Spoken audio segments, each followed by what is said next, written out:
This podcast is for informational and educational purposes only and is not a substitute for professional mental health therapy, diagnosis, or treatment. The topics discussed on this podcast are intended to offer general insights and support, but are not personalized to any individual's unique mental health needs. If you have specific concerns about your mental health, please seek guidance from a qualified mental health professional or licensed therapist.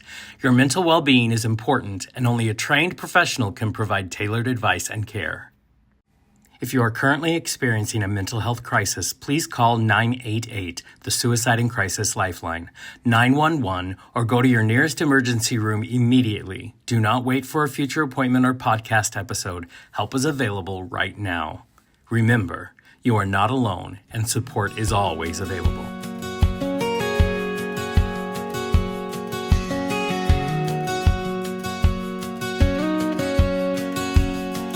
Pull up a chair, take a breath, let's talk. Life gets messy and that's no shock. Honest words, no sugarcoat, just heat. Welcome to Holly's world, the hot seat.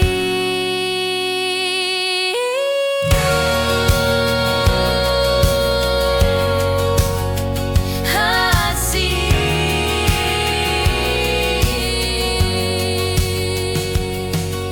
Welcome back to the hot seat. Did you miss us? I hope so. We've got a new topic today. I'm going to start it by saying one of my favorite words in the English language, hooday. Now, you probably don't know what that means if you live here. If you know me, you do. Or if you're my family back east in the Cincinnati area, you know exactly what this means. You know what this is. I am, since the age of 12, I figured that was like 1981. I am that old. A die-hard Cincinnati Bengals fan. Just died hard in the wool. We've had years where they have sucked such ass that you didn't even want to admit it. There are years that were amazing. And then there were years that we wondered who committed a felony this week. That's not what's happening now. This is the jersey of our quarterback, Joe Burrow, who is the amazing human being on the planet. And he also shares a birthday with one of my children. He's exactly 365 days younger than one of my children. So that makes him special. Amazing. Great. Cincinnati fans are big. So are Seahawks fans. Steelers fans. We don't talk about them. Everybody loves their team. They're rabid team. You know, they're rabid fans. They just want to be cheering their team on. But what if you were encouraged to trash the other team and other teams' fans? And what I mean by that is you were encouraged to be complete dicks to them. You know, you often when you go to like a home game of your favorite team, you'll have other people who are there who are there for the opposing team. You don't really treat them badly, but what if you were encouraged to do that? Call them names. Deny access to what they paid for. They paid for their tickets. Harass them for being on your turf. What if the NFL decided not to allow gay players on the team despite their abilities? Or if they did, they pushed gay players to change somewhere else because they were gay. Or other players were making false accusations against them in an attempt to get rid of them. What if the NFL started new policies that said trans men and women couldn't use the bathrooms of their gender? What about, I'm checking my notes. What if you were required to identify your political party, to buy your tickets? And if you believed in kindness and respect toward everyone, including immigrants, women, LGBTQIA2S, all of these people. And if you refused, you were denied being able to buy those tickets.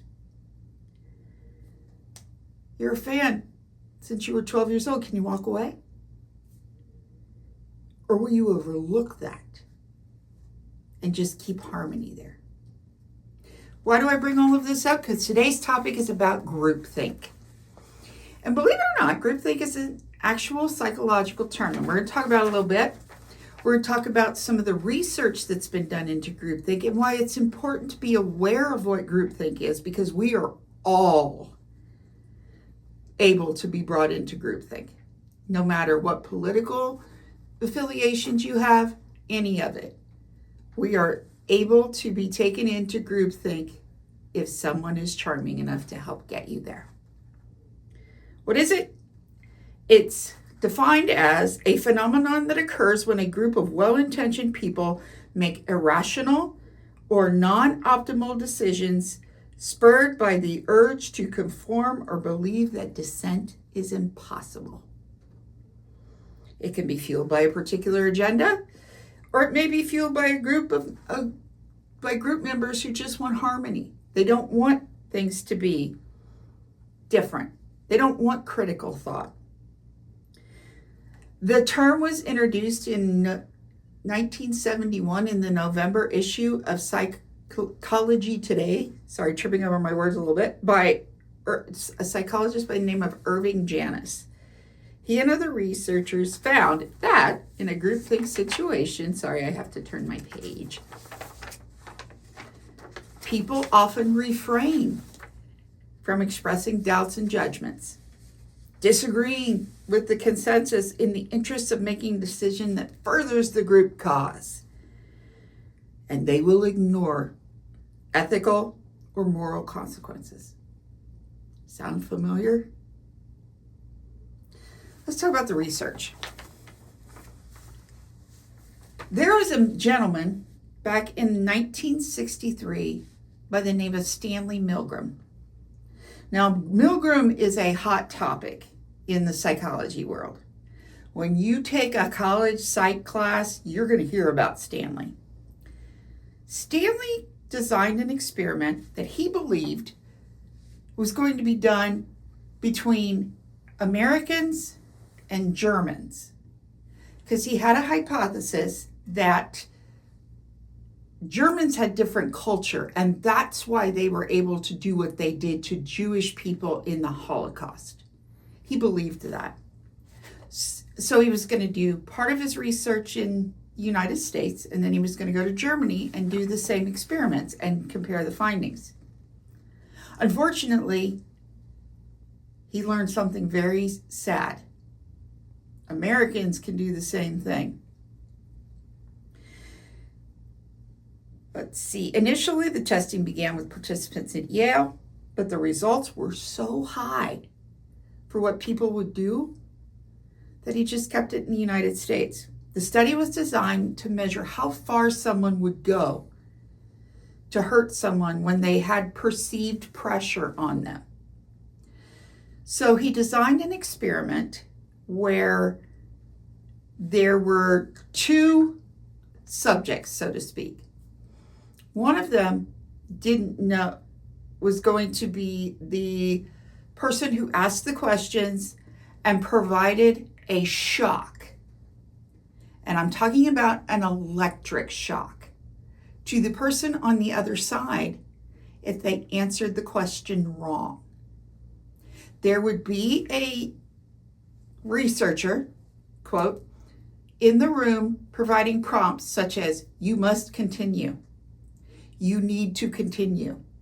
They would not be threatened with violence, but they would be urged to continue. Now, here's the thing. The other member of the study was actually in on it. They were in another room where the shocks were supposedly going to be given, but they weren't really being shocked. They were pretending. The shocks would get so high, like 350 volts. Imagine that for a second. That's a lot of friggin' electricity. That's what a transformer would put out. And if I'm wrong about that, my son's going to tell me. The results were stunning. 65% of the participants would continue to shock, even though the participants who were supposedly being shocked would pound on the walls. They would yell. They would say they had a heart condition. They would stop making noise. But they'd keep going. 65% of the participants would continue to the highest level of 450 volts. 100% of the participants went to at least 300 volts before refusing. Of all of the people that they brought in for this, only 14 said absolutely not. They would not participate. Stanley got in trouble for this because the people who were doing the shocking did not know. And it also brought around about some needed reforms about studies and double-blind studies and how they have to be done ethically and that somebody has to have the right to walk away at any time. But the study was still important. And it was shocking, for lack of a better word. Other findings were obedient to authority people would be obedient to authority figures even if it would cause harm to an innocent person. When given these orders, they experienced high levels of stress and anxiety. People are willing to harm if responsibility is taken away and passed on to someone else. I was just following orders. Of course, it reformed research protocols, but then there was another one that was done. And many people are somewhat familiar with this one. It was called the Stanford Prison Experiment. To get an idea of how things were going on in prisons, what was the mindsets of guards versus prisoners. So what they did, the reason it was called the Stanford Prison Experiment is it was conducted at Stanford University. And there were 24 male students from the program. Half of them were guards, half of them were prisoners. This experiment was supposed to last for 2 weeks. It was designed to investigate the perceived power of authority within a prison setting. It ended after 6 days because prisoners were being subjected to severe emotional distress, even though they weren't really prisoners. They were students. They all were students. But the behavior, the groupthink took over so quickly that they had to end it because it was unethical to keep going. Why does it happen? Why does groupthink happen? People will refrain from expressing their doubts and judgments or disagreeing with the consensus with an interest in making a decision that furthers the cause. Yeah, I don't think that's a good idea, but this furthers our cause, so we're going to do it. They'll ignore ethical or moral consequences. Sound familiar? It's often evoked at levels of geopolitics or business organizations. That can also refer, I've seen it in a business organization because it happened to me, but can also refer to subtler social or ideological conformities such as rationalizing bullying. Sound familiar? They prioritize their group identity and behave coldly towards outsiders. Again, does that sound familiar? How do you avoid it?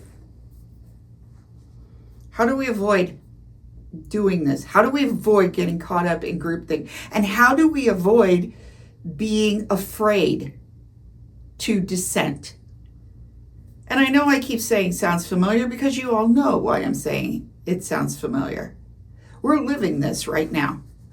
We're living in a world where if you disagree, you lose your livelihood, you lose respect, and you could lose your freedom if we're not careful. Encourage compromise. When I was a kid, back when they taught government, we had 3 branches of government, how the elections work, that Congress made laws. Presidents could promise everything they wanted to, but if Congress wasn't going to go along with it, it wasn't going to happen. They had to learn how to compromise, especially when you had a president who was one party and the Congress was another. Were they jerks to each other? Yeah, but they argued about issues. Not about personality. Not about who they are. Not about what they believe. Compromise is how we get things done. As I've once heard it referred to, nobody's happy, but every shit gets done. Encourage diversity. Meet people who aren't like you. Meet a black person, a brown person, a gay person. Guess what? You're watching someone who's gay right now. A Hispanic person. People who have different perspectives than you. Learn them. Yes, that includes learning about people who believe in some of the things that MAGA stands for, and giving them space to be able to step back. Because everybody deserves a chance to be better. Doesn't mean they have to be your best friend. That doesn't mean you have to trust them. But we have to learn how to get along. We cannot keep this up, or the grand experience of democracy will die if we do. Educate yourself. Get facts from places like National Public Radio, PBS, places that value in objective reporting, places where you aren't just hearing what you believe, but what other people feel too. Learn it. Make it a priority. Teach your children this. I am so grateful for the education I got. I grew up in a small town in Indiana, and my school district was one of the best in the state. And I had to take government, I had to take history, and I was fascinated by it. It made me want to understand it all. And I hope that I brought that into my children's lives. I know at least one of them is a huge history buff. We have this debate. We have debates about this stuff all the time. One of my children was in debate and learned how to do that. So we've now reached a very important milestone in our show, and you all know what that is. The new No Bullshit Corner. Please allow me. So what is the no bullshit bottom line today? We all have a responsibility here. We have a responsibility to be honest, open, and kind. And if you are a white, straight person in this country, I think you have even more of a responsibility. Because the only way this is going to change is for us to rise up. It doesn't mean a civil war. It doesn't mean anything like that. It means we have to do something. Our next episode is the second part of groupthink. We're going to talk about how the arts have helped break those thoughts and changed people's minds. And I've got an amazing guest joining me. I can't wait to do this. And always remember my favorite saying, and no, I don't have it memorized yet. I'm working on it.